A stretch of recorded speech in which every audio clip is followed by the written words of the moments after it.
Hey there, history buffs. Today I'm diving into one of the most intriguing mysteries of the American Civil War, the lost gold of the Confederacy. Buckle up, because this story is a wild ride. So, the year is 1865. The Confederate States of America are on the brink of collapse. Richmond, Virginia, the capital, has fallen. Jefferson Davis, the president of the Confederacy, is on the run. But here's the kicker. There's a fortune in Confederate gold that vanishes without a trace. Now let's rewind a bit. During the Civil War, the Confederacy amassed a significant amount of gold and silver. We're talking millions of dollars here. This treasure was meant to support the Confederate cause, but with the Union closing in, it had to be moved.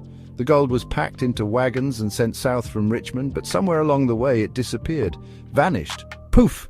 And ever since, treasure hunters and historians alike have been trying to uncover its fate. One popular theory is that the gold was buried somewhere in Georgia. According to some accounts, as Davis fled south, he ordered the gold to be hidden to prevent it from falling into Union hands. Makes sense, right? But then there are other tantalizing clues. Some folks believe the gold was stolen by Confederate soldiers who saw the end coming and decided to make a little nest egg for themselves. Others think it might have been lost in transit, hidden in a cave, or even sunk in a river. In fact, there's a famous story about a group of Confederate soldiers who buried a portion of the treasure in Washington, Georgia. They supposedly marked the spot with a peculiar formation of rocks, but despite numerous expeditions, no one has found it yet. And get this, just when you think it couldn't get more mysterious, there are rumors that some of the gold ended up in foreign banks, smuggled out of the country as the Confederacy fell. Imagine that, Confederate gold in Europe.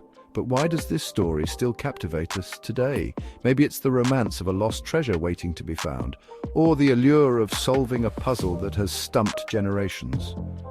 Whatever the reason, the legend of the Confederate gold endures. So, the next time you find yourself wandering through the forests of Georgia or exploring old Civil War battlefields, keep an eye out. Who knows? You might just stumble upon a piece of history and a fortune. Thanks for watching, history buffs. If you enjoyed this dive into the mysterious Confederate gold, hit that like button, subscribe, and let me know in the comments what historical mystery you'd like me to explore next. Until then, keep digging for the truth.